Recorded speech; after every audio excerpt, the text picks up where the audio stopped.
Cosmic Shakti, baby! To purchase t-shirts and merchandise with my art on it, just click on the eye on the top right hand side of the screen and it will take you right to my shop.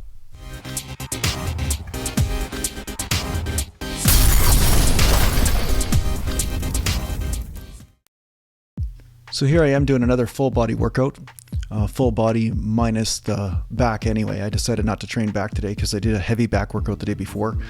And I wasn't feeling back. So I said, okay, I'm going to go through the leg movements and move to chest and arms and shoulders and have fun doing that. So it's kind of the way I train, is more instinctually, you know.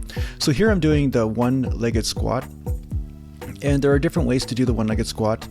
Sometimes what I'll do is I'll do the movement that you're seeing right here, but sometimes I'll come forward to really squeeze the butt, and then balance will sometimes become more of a weak link in that type of exercise. But I will experiment back and forth. So there are many variations of the one-legged squat. So this isn't the only one I do, but you can see it really does concentrate on the hamstrings and the butt quite a bit, and you do get a lot of quad work and quad development from it. Now, the nice part about training one leg at a time is that you start to work on imbalances and you start to work with things. And a lot of people have, a subtle scoliosis or different types of things going on. So as you can see, my left foot turns in more than my right, and that feels right to me, but I am working presently on correcting that. Yeah, and I did do a workout at the time of making this video where I did correct that actually in my one-legged squat workout. So yeah, it was just a subtle tweak or change in my form. But sometimes it's nice to just get a little creative with the videos rather than just talk about this technical stuff.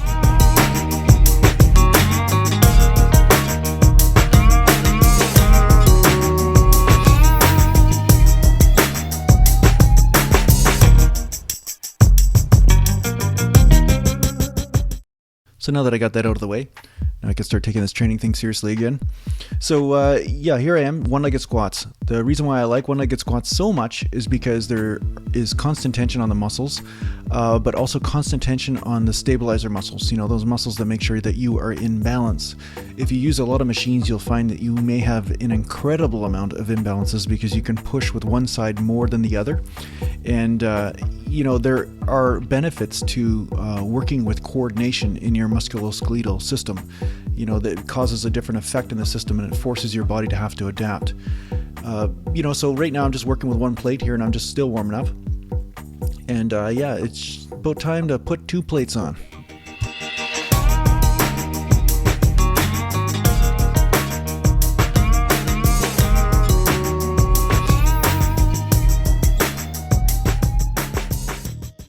God, I love that.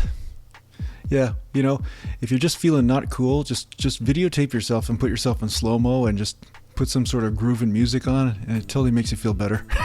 With all the hate that I get on YouTube, sometimes it's nice to just, create a situation where I just feel like a star. Anyway, all joking aside, here I have a 225 just repping out here. I've worked with some pretty heavy weights doing one-legged squats, so those of you that think that you have to go super light, it's not necessarily true. But again, you will find that your range of motion will be different from one side to the next. Sometimes, one hip will be tighter and one hamstring will be tighter and stuff. So it's a great way to really look at where your body is sitting as far as how balanced it is. Hey, I recognize those 2 people. They just walked by the other way. Oh, that's pretty good. So you know that this video is actually in chronological order. So I just did about 2 or 3 sets with 225 today, and this is a great workout. One thing I do like about one-legged squats too is that my lower back is not the weak link in the chain. And so often when I go to do a squat day, sometimes you can feel that your lower back is, maybe it's there, maybe it's not, maybe you're feeling, really strong in the lower back, but you can tell that, lower back becomes sometimes the weak link in the exercise where, your lower back will hit closer to failure before your actual legs do. So it's nice to kind of change it up and do these one-legged movements because your legs definitely become the weak link.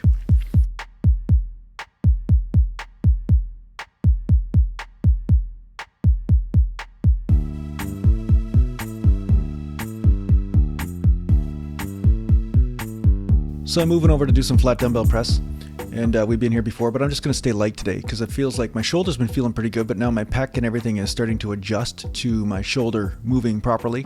Sometimes there is a homeostasis or new balance that is established in an area after you have maybe healed a long standing muscle knot or something, then there's a new balance, there's a new tension. So the guitar strings in the front and the guitar strings in the back are now in a different type of balance, I guess you could say.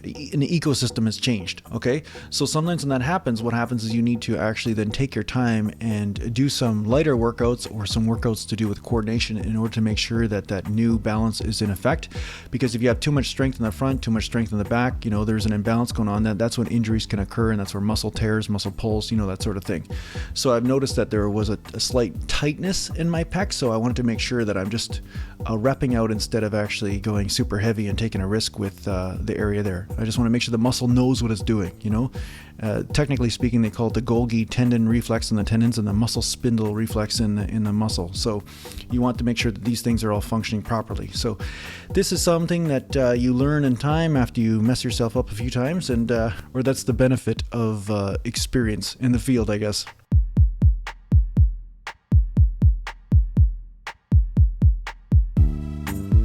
So the other day I had, a lot of love on YouTube, and then a little bit of hate come, right? And this one guy talked to me about, actually I don't know if talking is really the right word. He just basically insulted me and just talked about how my type of training, there's no way it could work for a natural person, and there's only one way to train, that's the HIIT training and all this kind of stuff. And although HIIT training can be good for some people, I'm not here to tell you how you should train. I'm here to just share what worked for me. It's funny to me how there are religions now in the bodybuilding and fitness industry, and it's almost like they become Nazis, where they think that everybody should die, or they start hating everybody that trains a different way.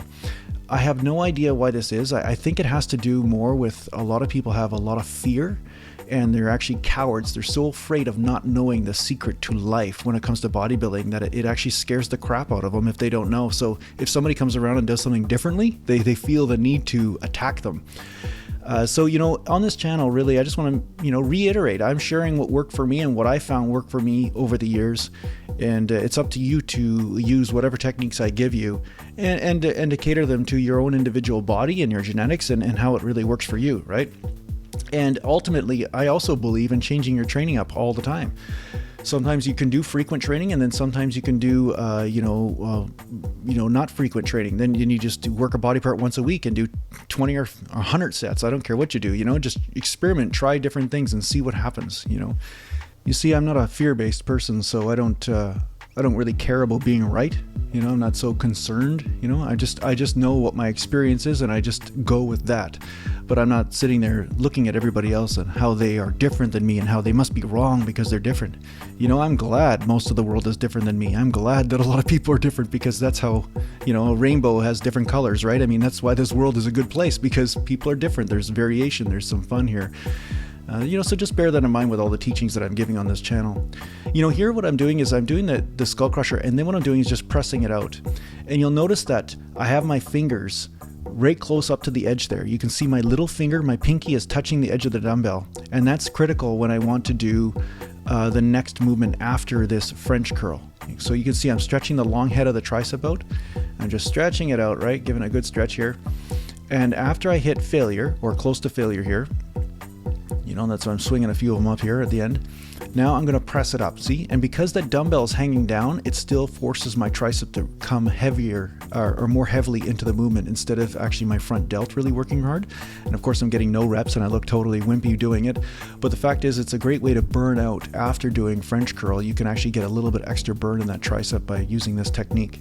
So yeah, give it a try, see how you like it. And yeah, it's kind of like a lazy man's dip, I guess, because instead of jumping off the bench and then going to do dips, it's a different variation.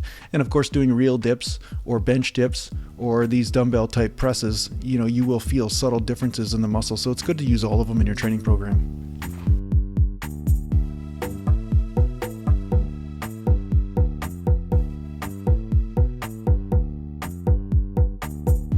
So here I'm doing some shoulder press. And I'm just using the machine today because I didn't feel like lifting the dumbbells or and of course, machines, dumbbells, barbells, it's all subtle differences. Each muscle gets hit differently depending on the exercise. And I'm a firm believer of there's no absolute one right way. You know, I would say dumbbells and barbells would be first priority in most training programs, but I use dumbbells and barbells so much that a machine is a nice change. And I find that it just really helps me just lock in and just really concentrate on the burn. So I just want to pump up this range of motion and just get that burn in the front delt. And ultimately, you know, people sometimes ask me, oh, Jason, why don't you go all the way up? I am actually going almost all the way up, to tell you the truth. If I straighten my arms, there you go, see? That's all the way up. It's not much really different than what I'm already doing, as you can see, right? It's just because I've got short ass arms, right? That's built like a Tyrannosaurus Rex, and it's not my fault. It's just the way I was born, so hate me for it if you want. But and sometimes I don't come all the way up too, because I start to actually really bring in the neck.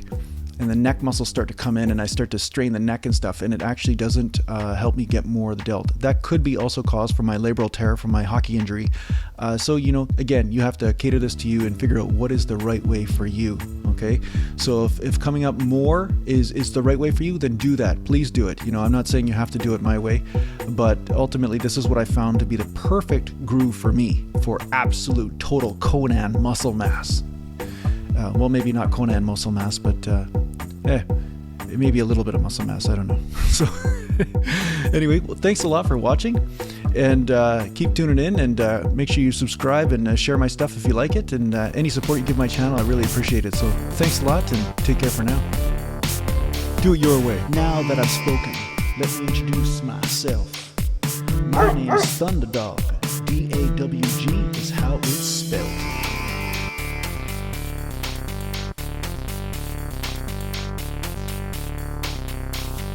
Now you know my name, calling me in a drought. I came to Ridge in 215 and sorted it all out.